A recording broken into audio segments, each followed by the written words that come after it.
कि अभी अविलंब हमें मिल जाएगा। हमें इसके लिए विकास जी एक बहुत बड़े आंदोलन की आवश्यकता है, जरूरत है, और उस पर हम काम कर रहे हैं। और यह भी सच है कि आप देखिए, आप मायावती जी की बात कर रहे थे।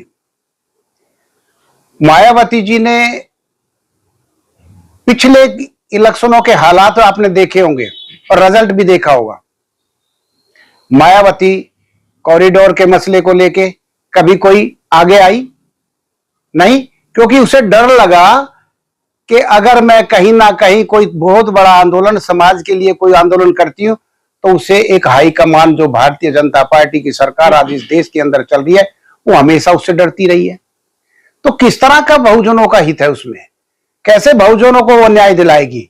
तो आज मुझे लगता है कि आम जनशक्ति पार्टी एक नई मूवमेंट को लेकर, एक नई विचारधारा को लेकर, एक शोषितों को लेकर, वंचितों को लेकर, दलितों को लेकर, पिछड़ों को लेकर, समस्त उन समाज के लोगों को लेकर, उन दलों को लेकर आज काम करने के लिए मैदान में आई है और सबको साथ लेकर सबके विकास की बात करेगी। और सीधा सा मसला है कि हमारा सबसे पहला कर्तव्य होगा कि शिक्षित समाज और शोषित समाज, यानी शिक्षित बनाना है, शोषित समाज को अपलिफ्ट करना है और संगठित होकर लड़ाई लड़नी है। और हमने ये अभियान भी छेड़ दिया है कि ज्यादा से ज्यादा बच्चे हमारे कॉलेजों की तरफ जाएंगे, शिक्षा ग्रहण करेंगे। और आज बहुत सारे लोग हमारे शिक्षित भी हैं, मगर उन्हें कभी मौका नहीं दिया जाता, क्योंकि बोर्ड के अंदर ऐसे लोग बैठे हुए हैं, तमाम बोर्डों में वही लोग बैठे हुए हैं जो हमारे अगड़े समाज के लोग हैं, और वही प्रतिनिधित्व करके बोर्ड में बैठते हैं, सिलेक्शन बोर्ड में बैठते हैं, और हमारे लोगों को वहां पर किसी भी नौकरी में आने से रोक देते हैं। तो ये एक विडंबना है जी। 11 को चंद्रशेखर भी रामलीला मैदान भर रहे हैं और डिमांड कर रहे हैं कि जो डीसीएस क्लास है, डिप्रेस्ड शेड्यूल कास्ट है, उसको अलग से 10% का रिजर्वेशन दिया जाए। कैसे देख रहे हैं इसको आप भविक जी? देखिए, ये जो समर्थन की एक लहर चली है, उसको डाइवर्ट करने का एक तरीका है कि लोग दिग्भ्रमित हो जाएं और अपने लक्ष्य से भटक जाएं।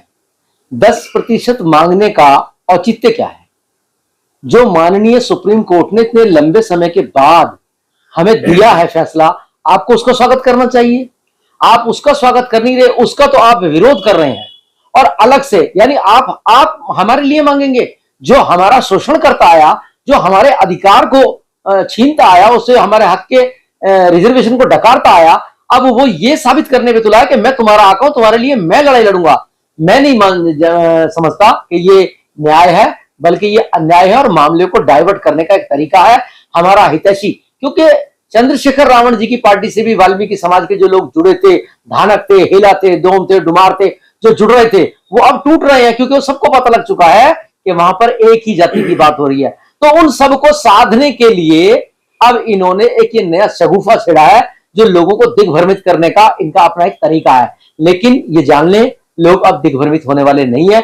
हम इसका विरोध करते हैं, हम 10% की मांग को मिथ्या समझते हैं। हम माननीय सुप्रीम कोर्ट के आदेश का स्वागत करते हैं और उसी पर अमल करेंगे। रविंद्र जी, क्या लग रहा है ये जो चंद्रशेखर अभी करने वाले हैं, क्या आप फिर से बहुजन समाज को मिसलीड कर रहे हैं? उससे पूछ रहे हो? रविंद्र जी, जो चंद्रशेखर रावण अभी रामलीला मैदान में आंदोलन करने वाले हैं, तो क्या फिर से बहुजनों को मिसलीड कर रहे हैं? हाँ, बिल्कुल सच है ये बात, क्योंकि मिसलीड तो बिल्कुल कर रहे हैं। क्योंकि ये सच्चाई है कि देखो, इसमें वाकई में अगर जो ये मसला उठाया इन्होंने कि हम ये लड़ाई लड़ेंगे और ये आरक्षण अलग से 10% की मांग करेंगे, आज तक सदियों से 50% आरक्षण में से 15% और 27.5% आरक्षण की व्यवस्था ये है। अलग अलग स्टेटों में अलग अलग तरीके से है, जैसे हरियाणा में 20% समझो, पंजाब में 25% समझो। तो ये है, अलग से आरक्षण का व्यवधान सरकार इतनी जल्दी नहीं कर सकती।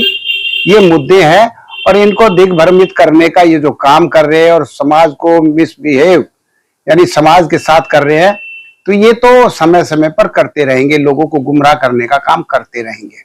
मगर अब ये सच है कि आज 40 जातियां इकट्ठी होकर तमाम इन मुद्दों का बहिष्कार करती है, बिल्कुल इनको एक तरह से इनको नजरअंदाज करती है और समस्त समाज इकट्ठा होकर अब ये लड़ाई लड़ने के लिए मैदान में आ गया है और लड़ता रहेगा। समर्पित जी क्या कह रहे हैं, दिल्ली का पूरा वाल्मीकि समाज तो इस समय चंद्रशेखर के साथ ही है।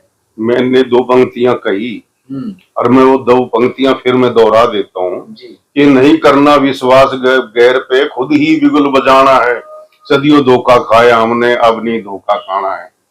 ये बात जरूरी हो जाती है कि साढ़े 11 लाख रुपए तो आप ही लोग देते हैं सर इलेक्शन में। नहीं, इलेक्शन में 11.5 लाख, 25 लाख, 50 लाख, और जो हमारे समाज को हमेशा ये बीच फ्रॉक करते रहे हैं। हमेशा हमने एक बात सुनी कि चंद्रशेखर जो है ना आरएसएस से मिला हुआ है, और ऐसे बहुत आदमी हैं जो बहुजन के नाम से बहुत बड़े बड़े संगठन बना रखे हैं, वे सारे के सारे जो है ना आरएसएस से धन बटोरते हैं। इस समय तो आरोप आप लोगों पे लग रहा है कि आप लोग आरएसएस के और बीजेपी के इशारे पे वर्गीकरण का समर्थन कर रहे हैं। वो जो है आप ये आरोप हम पर इसलिए लग रहा है क्योंकि कहावत है ना, खिसियाई बिल्ली खंबा नोच। अब जब वो उनको ये परेशानी हो रही है कि वाल्मीकि समाज जो है वो एक हमें जो है ना, ये जिसको कुछ लुटने का डर नहीं होता ना, तो वो कुर्बानी भी कर सकता है। वाल्मीकि समाज जो है उसने लुटना कुछ नहीं है, लेकिन ये कुर्बान करने के लिए उसने पता चल गया अगर तुम्हारे हक को कोई और खा रहा है, और आज भी उसकी इच्छा यही है कि मैं खाता रहूं। इसका मतलब है कि बिल्लियों के बीच में बंदर सरदारी कर रहा है, और वो सरदारी अब नहीं चलने वाली है। वाल्मीकि समाज जाग चुका है। हमने पिछले दिनों भी गुहार लगाई इस बात को कि ये बहुजन वीर जवानों मत घर में राड़ जगाओ, ये जो है वंचित का आरक्षण है, मतभेद नहीं फैलाओ। ये बात पिछले दिनों हमने दोहराई और दूर दूर तक ये बात गई है, लोगों के बीच में गई है। लेकिन जिस आदमी ने गद्दारी करनी है, जिस आदमी ने हमेशा छलबाजी करनी है, ये उन्होंने ब्राह्मणों से सीख ली है। क्योंकि मनुवाद का तो एक तरीका रहा है, अगर हमारे पूर्वज दो देश के शासक थे, उनके सत्ता छीनने के पीछे सिर्फ एक ही राज था कि उन्होंने हमारे बीच में फूट डाल ली या छल किया और हमारे राज सत्ता छीन लिए, जिन्होंने हमें गुलाम बनाया। अब वो गुलामी की आदत जो है ना, वो लोगों को है, आज भी है। लेकिन वाल्मीकि समाज जो है गरीब रहना मंजूर करता है, कमजोर रहना मंजूर करता है, लेकिन आजादी से जीने का जज्बा नहीं छोड़ा जो उनके पूर्वजों से उन्हें मिला। लेकिन जाटव समाज है जो, उसने पता है ना कि उसने क्या नाम है, जगजीवन राम ने एक बात कही थी अपने भाषण में सारे चमारों को इकट्ठे करके कि भाइयों बात सुनो, अब अलग अलग रहने का कोई समय नहीं है। जो ऊंची जातियां हैं उनसे कंधे से कंधा मिला के चलोगे तुम्हारा भला होगा, ना तो नहीं होगा। आज चंद्रशेखर आजाद या मायावती जी या अदर और जो भी समाज को चला रहे हैं, जो बहुजन के नाम से संगठित बना रहे हैं, वो सारे के सारे उन ऊंची जातियों से कंधा मिला करके और अपनी ताकत बढ़ा रहे हैं। इसलिए कमजोर वर्ग नहीं, ये वाल्मीकि समाज एक ऐसी ताकत है जिसको अपनी ताकत का अंदाजा नहीं था, लेकिन आज अंदाजा मिल गया है। और हमने अपनी अपनी एक जो है ना आम जनशक्ति पार्टी वो खड़ी कर दी है, और पूरे भारत में इसका प्रचार प्रसार भी फैल गया है। और ये प्रचार प्रसार ये इसलिए फैल गया है कि हमें दूसरों से न्याय की उम्मीद नहीं, अब न्याय दिलाने के लिए आम जनशक्ति पार्टी के नेता श्री राजेंद्र सिंह दैत्य जी, उसके साथ समाज के हजारों लोग जुड़े हुए हैं, और धार्मिक लोग भी जो महापुरुष है दूर दूर तक पंजाब के, हरियाणा के, उत्तर प्रदेश के, बॉम्बे के, महाराष्ट्र के और बाहर विदेशों से भी इनको रोजाना फोन आते हैं कि आपने आम जनशक्ति पार्टी का जो गठन किया है ये बहुत अच्छा है, क्योंकि दूसरों से उम्मीद करनी छोड़ दो और अपनी ताकत का खुद ऐलान करके और न्याय लगाओ और लोकसभा में जाओ और वहां समाज को न्याय दिलाओ। और हमें मालूम है कि आप अपनी ताकत में, आपके पास गुजारे बसारे के लिए कोई कमी नहीं है। परमात्मा ने आपको पूरी बख्शीश दी है, आपको बेईमाना करने की भी कोई आवश्यकता नहीं है। आपने ताकत बढ़ा करके इस समाज को न्याय दिलाना है। और जय भीम जय भारत के साथ मैं इस नारे को मजबूत बढ़ाता हूं, आम जनशक्ति को आगे।